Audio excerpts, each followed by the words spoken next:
নাৰিকলৰ খেতিৰে গহপুৰ সমজিলাত কৃষি বিপ্লৱৰ সূচনা কৰাৰ প্ৰচেষ্টা চলাইছে ভাৰতীয় নৌসেনাৰ এগৰাকী অৱসৰপ্ৰাপ্ত বিষয়াই।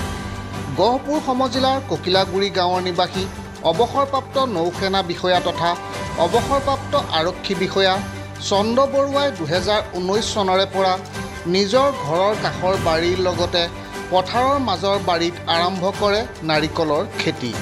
দক্ষিণ ভাৰতৰ এগৰাকী নৌসেনা বিষয়াই নাৰিকল খেতিৰ পদ্ধতি সম্পৰ্কে দিয়া পৰামৰ্শকে সৰুগত কৰি চন্দ্ৰ বৰুৱাই আৰম্ভ কৰে নাৰিকলৰ খেতি। বৰ্তমান 200 জোপাৰো অধিক নাৰিকল পুলি ৰোপণ কৰা চন্দ্ৰ বৰুৱাই নাৰিকল গছৰ মাজে মাজে ৰোপণ কৰিছে 2 শতাধিক চন্দন গছৰ পুলি। নাৰিকল খেতিৰ সন্দৰ্ভত চন্দ্ৰ বৰুৱাই কৃষি বিজ্ঞান কেন্দ্ৰৰ বিজ্ঞানীৰ পৰামৰ্শ লাভ কৰাৰ লগতে নাৰিকল গছত দিয়া সাৰ লাভ কৰিবলৈও সক্ষম হৈছে। বৰ্তমান যথেষ্ট পৰিমাণে ডাঙৰ হোৱা নাৰিকল গছৰ পৰা ভৱিষ্যতে ভাল ফল লাভ কৰিব বুলি যথেষ্ট আশাবাদী চন্দ্ৰ বৰুৱা। নিজৰ বাৰীৰ নাৰিকল গছসমূহক জীৱন বীমাৰ আঁচনিৰ দৰে ধৰি লোৱা চন্দ্ৰ বৰুৱাই কয় যে উক্ত নাৰিকল গছসমূহৰ জৰিয়তে তেওঁ পৰিয়ালৰ ভৱিষ্যত প্ৰজন্ম যথেষ্ট লাভৱান হ'ব। আচলতে মই যেতিয়া ইণ্ডিয়ান নেভিত চাকৰি কৰি আছিলোঁ, এজন লেফটেনেণ্ট কমাণ্ডাৰ আমাৰ চাউথৰ, তেওঁক মই যিদিনা মই ৰিটায়াৰমেণ্ট আহিবলৈ যোজা কৰিছিলোঁ, তেতিয়া তেওঁ ক'লে তুমি ঘৰত গৈ কি কৰিবাগৈ? মই বোলো কি কৰিমগৈ আৰু পাছৰ কথা। তেওঁক মোক এটা দিহা দিছিলে যে নাৰিকলৰ খেতি কৰিবাচোন, আমাৰ চাউথত বৰ ধুনীয়াকৈ নাৰিকল হয়, মই প্ৰচিডৰখিনি তোমাক কৈ দিম, তুমি কৰিবাগৈ। মই সেইদিনাখনেই ইনচিষ্ট হৈ গ'লোঁ যে হয় ঠিক নাৰিকলৰ খেতিটোকে কৰিমগৈ বুলি মই ভাবি এতিয়া মই 200 জোপা নাৰিকল ল'লোঁ। এতিয়া এই গছ এনেকুৱা ধুনীয়া ধুনীয়া হৈছে। ব্যৱস্থা অন্য একো নাই, ৰুওঁতে যেনেকৈ আমাক KVKৰ লগত মোৰ আছে সম্পৰ্ক, KVK বা বিজ্ঞানী আহি পেলাই মোক তেওঁলোকে কেনেধৰণে ৰুব লাগিব, কেনেকৈ গাঁত খান্দিব লাগিব, সেই গোটেই প্ৰচিডিউৰখিনি মোক ক'লে। কোৱাৰ পাছত তেখেতৰ কেনেকৈ সাৰ দিব লাগিব সেইখিনি কথাও শিকাই দিলে। গতিকে তেনেধৰণে মই কৰিলোঁ। এতিয়া পুলিবোৰ ধুনীয়া ধুনীয়া হৈছে। এইবোৰ আপোনালোকে চাব, এইবিলাক কৰিব লাগে আচলতে। আমি ৰিটায়াৰমেণ্টটো লৈ বহি থাকিলে নহয়। আমাৰ ৰিটায়াৰমেণ্টৰ আমাৰ স্বাস্থ্যও আমাৰ ভালে হৈ আছে এতিয়া। গতিকে এইবোৰ কামকে কৰিছোঁ, মই ভাল সুফল পাইছোঁ কিন্তু নাৰিকল খেতিত।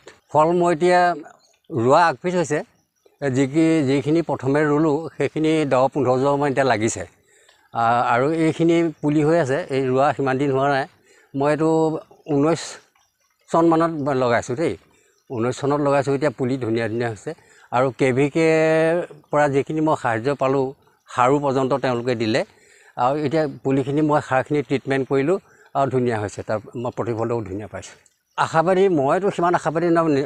নেক্সট প্ৰজন্মৰ কাৰণে এটা হেৰি হ'ব, আপোনাৰ এটা এইটো কি কয়, ইঞ্চুৰেঞ্চ হ'ব।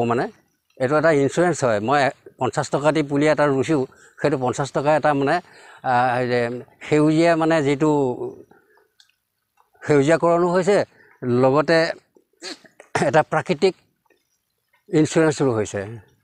গতিকে ভৱিষ্যতে 80 বছৰলৈকে এইবিলাক গছ লং জাতৰ গছ ৰুইছোঁ। লং জাতৰ গছ 80 বছৰ ফল দিব। তেওঁলোকে 80 বছৰ প্ৰতিজোপা গছতে হয়তো নেক্সট বছৰত মই প্ৰতি বছৰে কমেও 1000 টকা উপাৰ্জন কৰিব পাৰিব প্ৰতিজোপাৰ পৰা। অকল নাৰিকল গছৰে কৰা নাই, তাত মই এই চন্দনৰো খেতি কৰিছোঁ। মই তেওঁলোকৰ পৰামৰ্শ ল'লোঁ যে নাৰিকলজোপা 16 ফুটৰ ভিতৰত বা কিছুমান 20 ফুটৰ ভিতৰত আছে। গতিকে মাজতো জেগাডোখৰ থাকিলে তেওঁলোকে ক'লে হালধি আদা দিবলৈ কৈছিলে। মই হালধি আদাও ৰুই থৈছোঁ, কিন্তু তাৰপাছতো সুধিলোঁ যে যদি চন্দনৰ পুলি ৰুই দিওঁ কেনেকুৱা হ'ব? বোলে এইটো আমি ফটকৈ ক'ব নোৱাৰিম, আমি বিশেষজ্ঞৰ লগত কথা পাতি পেলাই মই জনাম, আপুনি তেতিয়া লগাব। আৰু তেনেধৰণে তেওঁলোকে মোক উপদেশটো পাছত দিলে পাৰিব বুলি লগাব বুলি ক'লে। মই এতিয়া 200 জোপা চন্দনো ৰুই থৈছোঁ। চন্দনৰ গছো বেছ লহপহকৈ বাঢ়িছে। হয়।